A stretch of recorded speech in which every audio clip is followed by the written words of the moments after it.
Welcome to Just Wanna Quilt, a research podcast coming out of Tulane University Law School, where we explore all kinds of things, stories about quilting, tools, field trips, maybe some famous quilters stop by, and, of course, a little bit of copyright thrown in just for fun. This is Elizabeth Townsend-Gard, your host, and I'm a law professor at Tulane University Law School and a faculty fellow at the A.B. Friedman School of Business at Tulane. And I just want to quilt. So today we talk to famous quilter Anna Maria Horner, who is a designer at Free Spirit.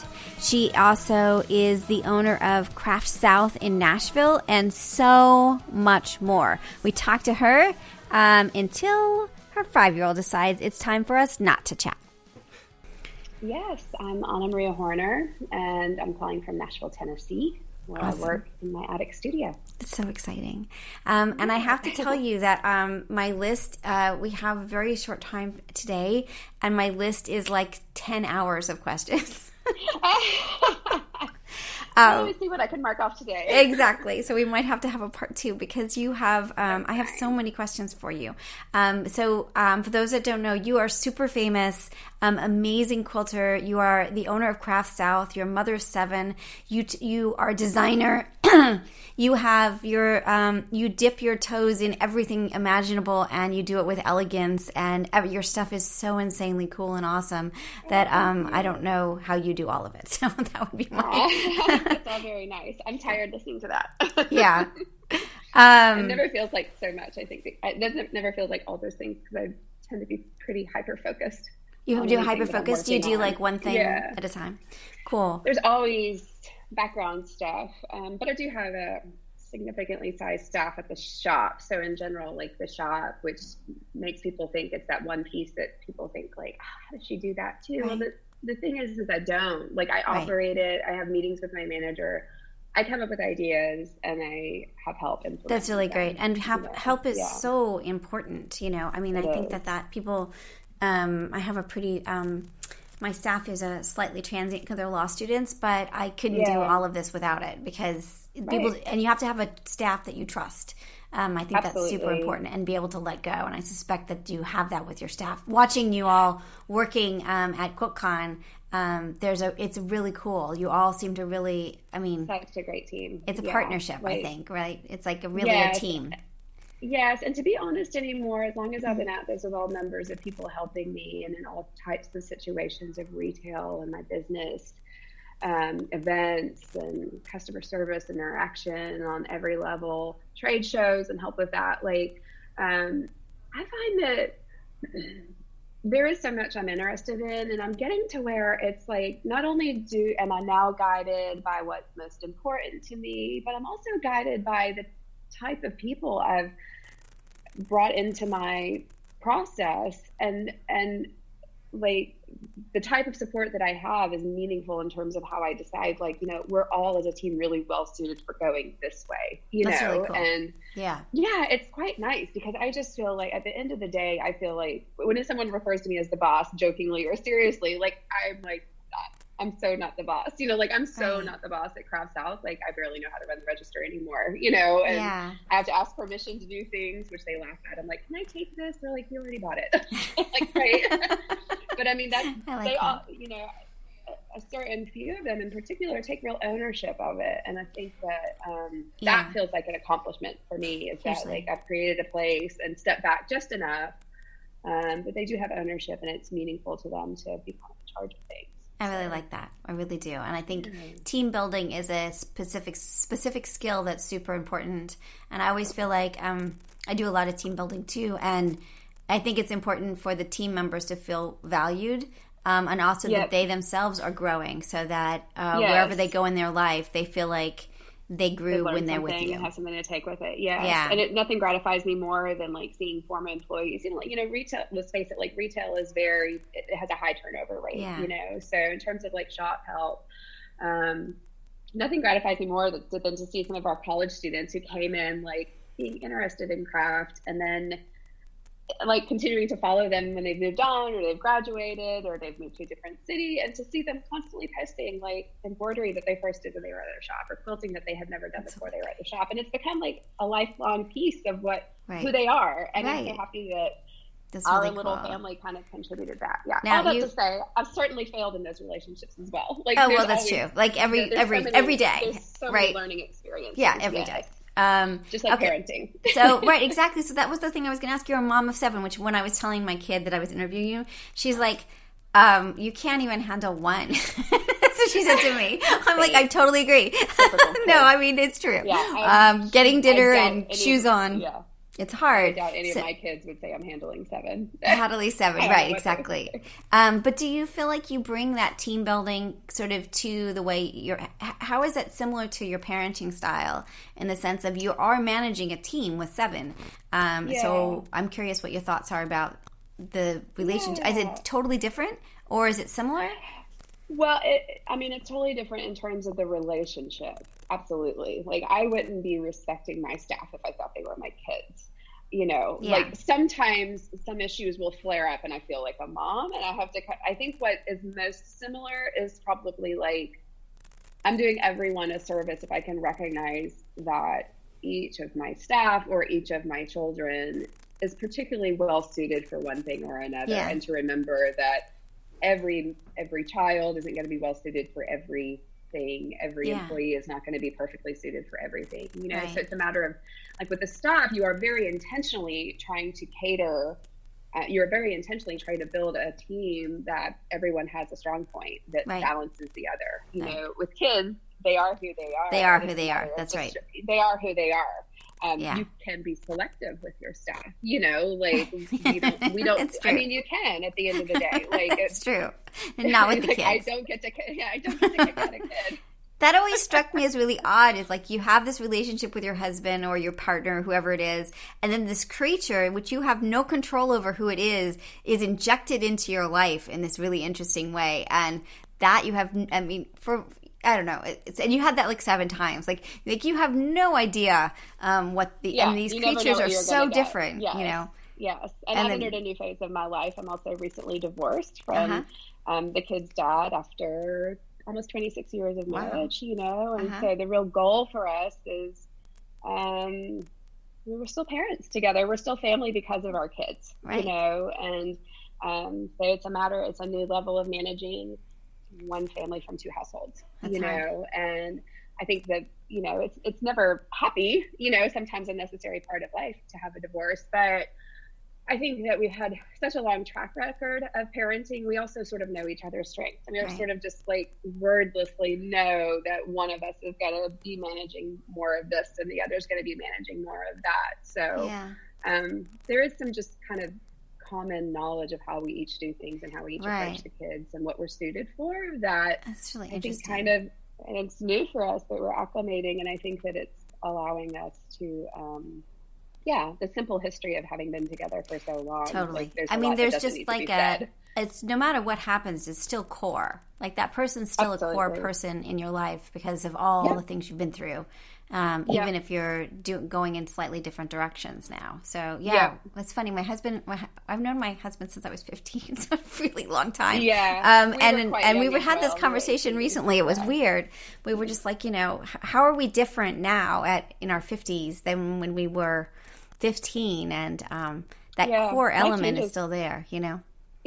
Oh, absolutely. And it is a sense of feeling like you've grown up with a person, which I think Jeff and I felt like as well. Like we feel like we grew up together because we were 18 when we met, and very young parents at 19. So, But that's the other thing is like, as far as managing the kids, like my oldest has been, she's 27. She's been out of home for a while. And the next one, there was a big gap between her and the rest of the kids. The next one is 21 and he's been out for a year and back for a time now. And, 5 out of 7 of them are almost 16, like 15 and up. You know what I mean? In other words, like, by the time they're that age, they have their own lives. They totally do.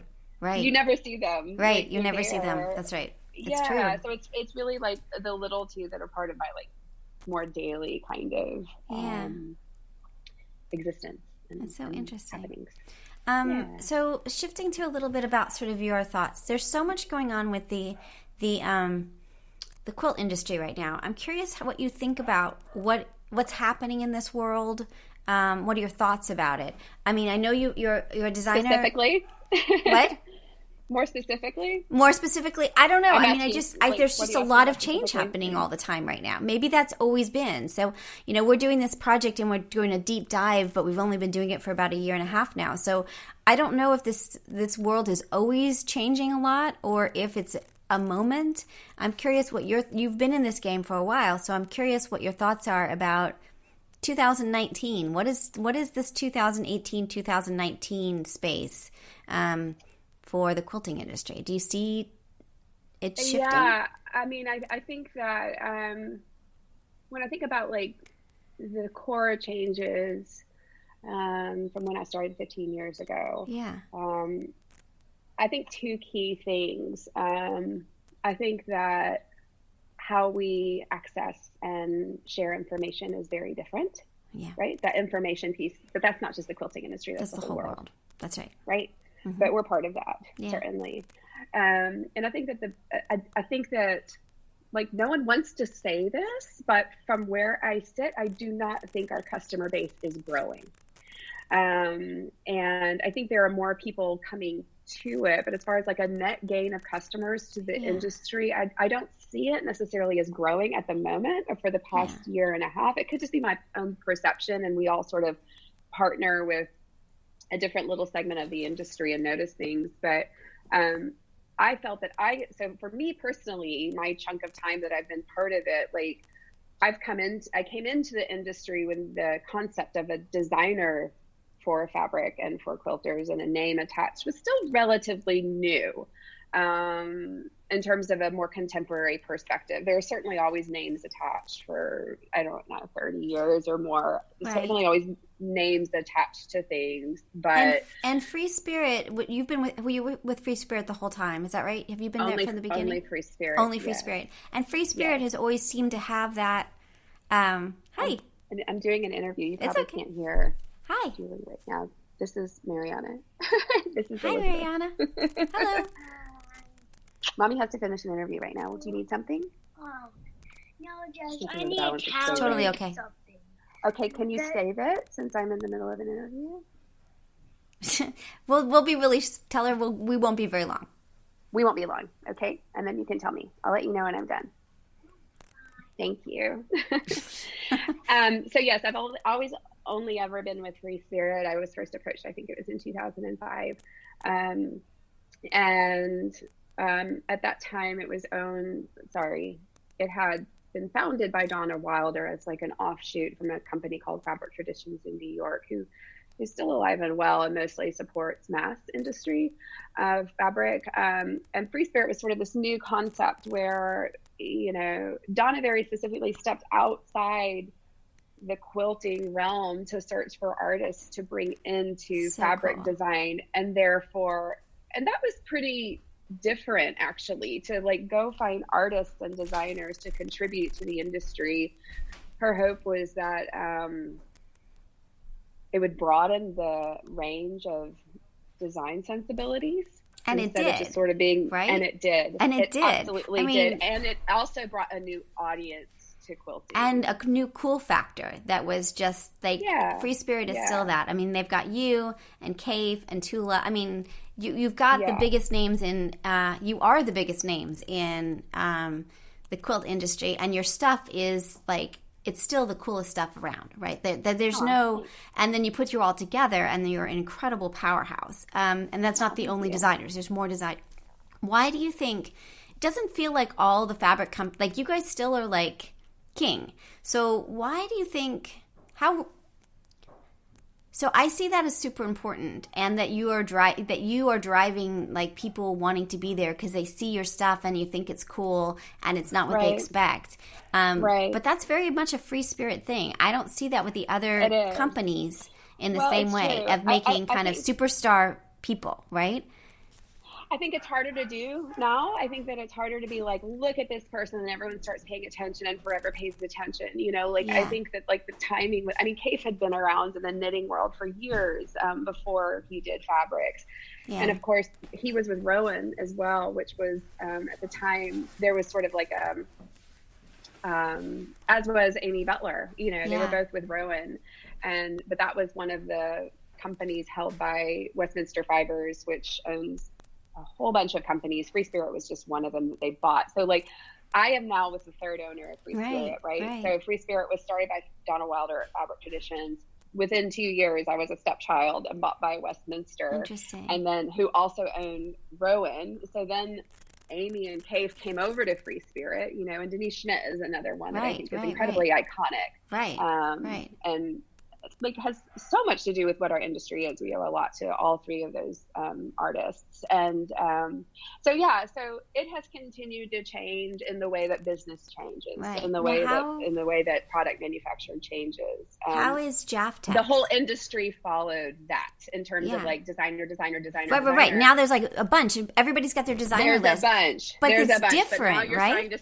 But now you're starting to see companies merge, one buy out another one. Yeah.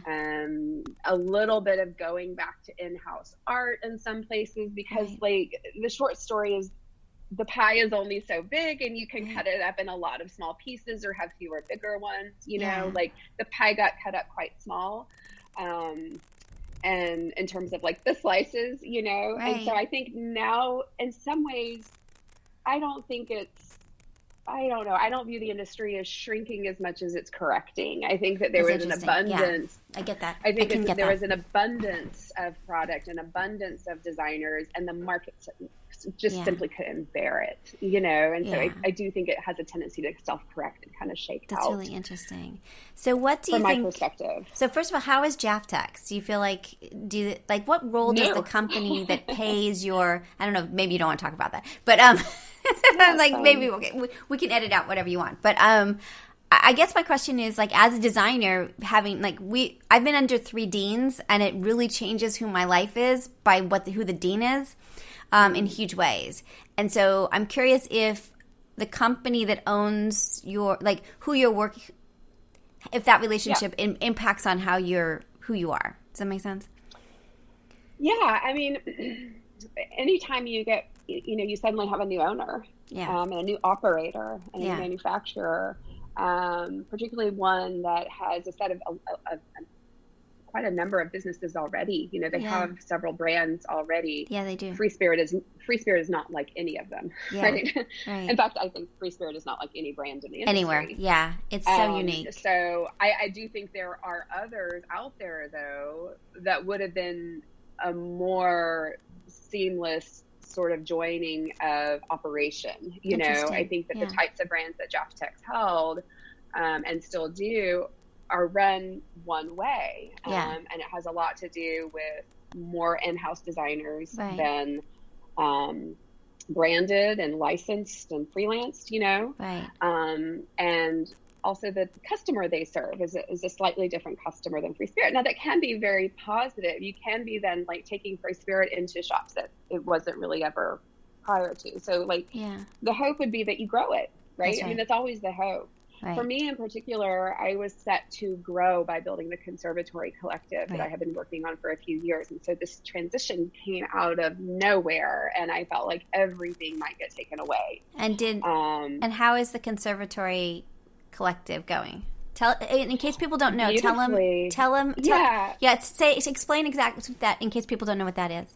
Yes. Okay. So I about 3 years ago, I was really kind of sitting back and analyzing a couple of frustrations about how things were going with our prior owners at Free Spirit. And listen, to be clear, I've always believed that whoever you partner with should be a bit like a family. Like if you're upset, you're allowed to yell. Everyone gets over it. And as long as you have a common goal, you just keep going. And that's so I certainly have had some frustrations over the years with the ownership at Free Spirit. And we were owned by such a big company, and we didn't know our owners at the end of the day. It was a very corporate mentality, which is quite unusual in this industry.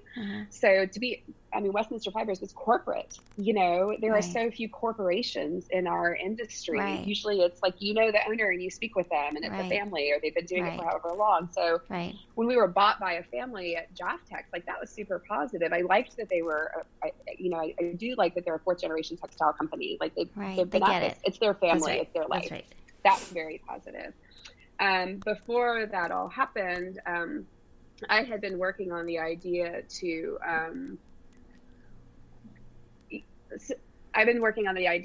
create a small collective of designers that I could art direct together with my own work. And it's been, and it was all sort of born out of the experience that I've had at Craft South.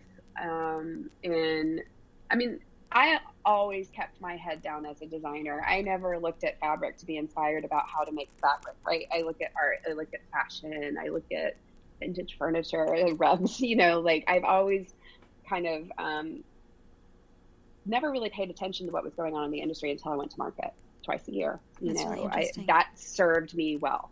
Yeah. When I opened Craft South, I actually had a little trepidation that buying other products for my shop and looking and seeing everything would somehow negatively affect being able to be true to myself and my individuality. Really interesting. Right, because you'd had that kind of blinder on and sort of kept in your own space, but now you had to actually look at other people's stuff because you had to buy stuff. Yeah. That's really cool. Yeah. So, interesting. Yeah. So I enjoyed it, but what I found that it didn't really affect what I wanted too much. I found that still, no matter how much there is out there, and there's a ton, I still found like missing things. Like I still found that there were not a lot of collections that were truly fine art based, that were truly like based on individuals who come from a fine art background and have that translated. And I've seen certainly a couple like artists come do collections, but I always feel like they missed the mark, like it didn't get quite translated, because art is beautiful, doesn't mean it's going to make good quilting fabric, right? So like I felt like I had sort of learned enough about, I have a background as a fine artist. I have a BFA in drawing, and I felt like I've learned a lot about how to translate fine art into meaningful and beautiful fabric for quilting. Right. And it's a special thing. And textile design is a special thing. It's not something that looks cute on a greeting card or a gel skin of your phone doesn't always make good art, And I guess I got a little tired of the greeting card prints. Like I don't know. I wanted something to feel deeper and richer and come from a more comprehensive source of perspective, but I get that. So I've been following, and I feel like so many of the free spirit designers have that, right? They do. So it was those thoughts about what I still felt like was kind of missing out there in the textile world, as well as in building a quilt.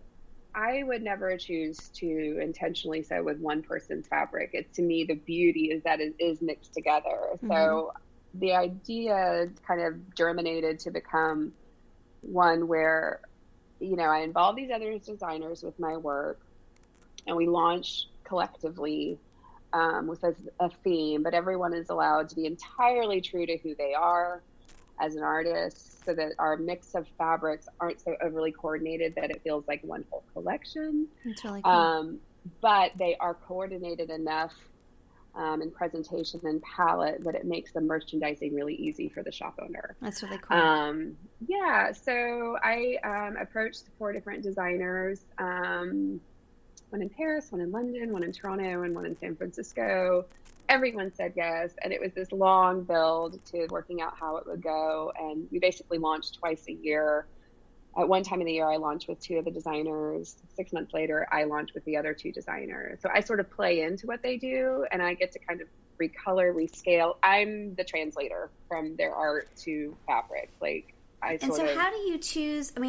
That's really interesting because they still have to be sort of going together. So how do you do that exactly? Are you saying... I do it in the same way that I would pull fabric off a wall at a store to build a quilt, where there's something that's a little not exactly right. There's just enough relationship between the color and palette that it's harmonious, but are you talking with them about like the kinds of things? I mean, are you having conversations about directions to go, or are they just creating on their own?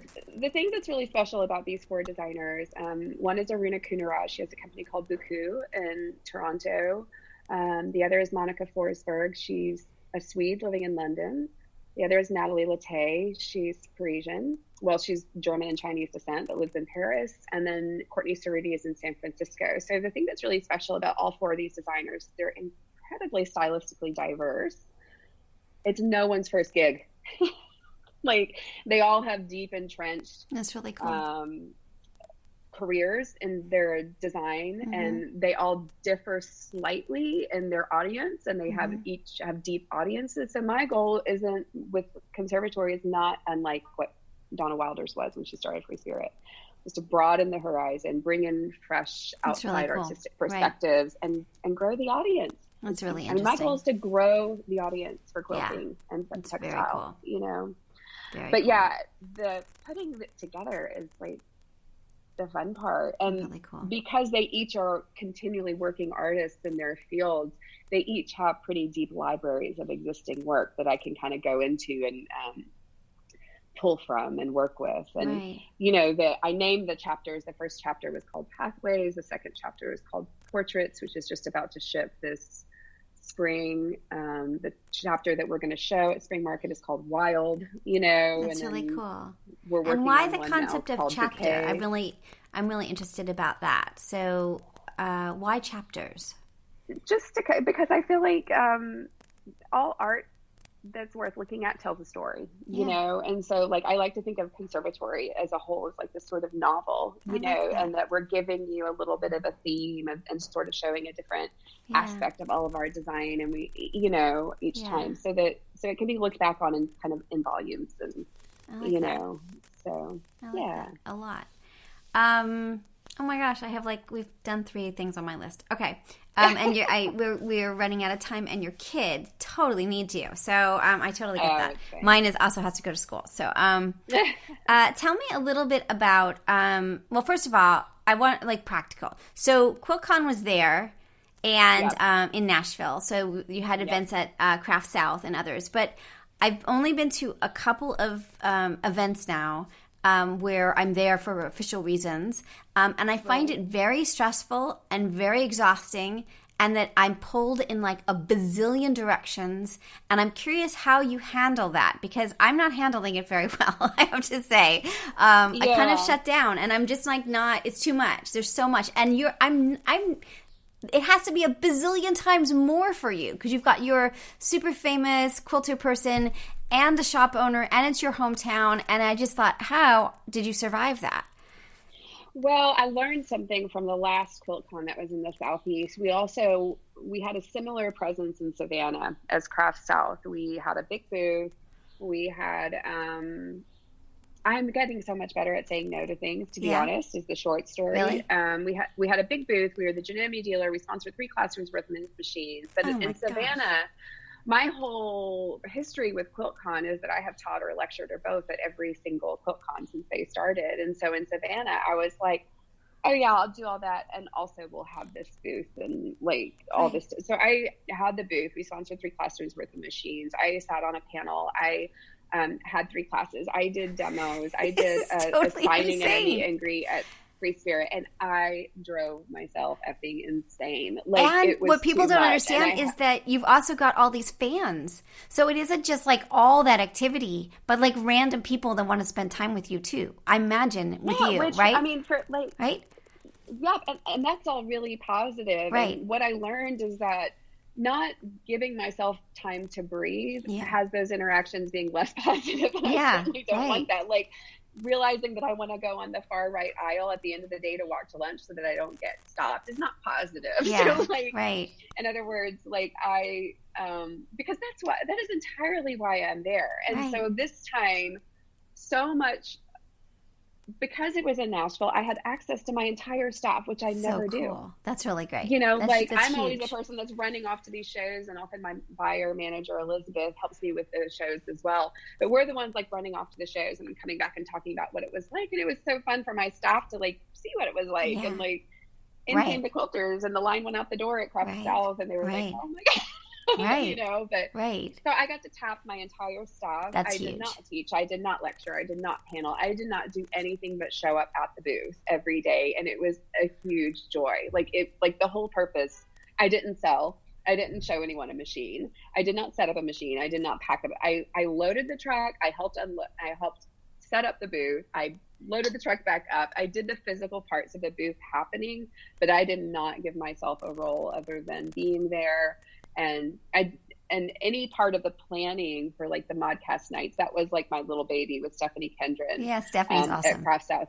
Yeah. Yeah, I really wanted to do something that was not like any other event happening, that took full advantage of the fact that all these amazing, talented designers were in town, and didn't feel like work for them, because I know what it's like. Like I wanted it to feel like a social event for them, and I think that it did. Everyone just really enjoyed it. For those that were listening, what you did is you had two different events that were they were ticketed events where people could come and see different designers talk. And then Stephanie of Modern Society, who we've interviewed and who's been a great mentor to us, she's amazing. I love Stephanie. She was the moderator. So there was. It was supposed to, I heard it was amazing. So it was we had 50 attendees, and we sat 5 designers down each night, and it was just interviews in front of them, and they were recorded for her podcast. So that's really great. It was just so fun. Like, I was just glowing on those nights because I was so proud of my staff. So the short story is like, it's an opportunity to plan so much in advance and then just execute it. And it was one of the rare, wonderful times when, just like immediate return on investment of time and money. Like it was just, usually the process is so long. Like when I design a fabric line, like a year later, and it comes out a year later and everything. And the patience levels. Totally patient. Such patience. But yeah, so it's great. Awesome. Like, I was so happy when it was over, but it was great. Yeah, well, I relief that it all went so well. Yeah, I think you're so amazing. I have so many more questions. I hope maybe we can have a part 2. Absolutely. It'd be so great. You're just really cool, and there's a lot of things I would love to talk to you more about, and including I would love to chat with your daughter too, and how she's approaching her career and doing. It'd be so great, and how it's different and similar. Maybe even have both of you on together. And of course, we haven't even gotten to copyright issues and other things, but I think that somebody's been extraordinarily patient, and that we should end and when we were supposed to end, even though we started a little bit late, because there's important things that are going on. And I get it. I have a 5-year-old in my lap here. Totally. 5-year-olds rule. They do rule. Well, you have a good rest of the day. And just give me a poke. Yeah. Thank you for coming. I can't wait. We do have a long list. So I hope this is the beginning of a relationship, and we can chat some more, because I would love to know more about all the things you do. Absolutely. Yeah. Awesome. Just send me the link so that I can share it as well. Okay, fabulous. All right, take care. Okay, thank you. Bye. So you've been listening to Just Wanna Quilt, a research podcast coming out of Tulane University Law School. And I'm Elizabeth Townsend Gard. If you like this podcast, keep listening. Also, we have a Facebook group. Come join us. We talk about a lot of things. We also have an Instagram account. And of course, most importantly, I really hope you get a chance to quilt today.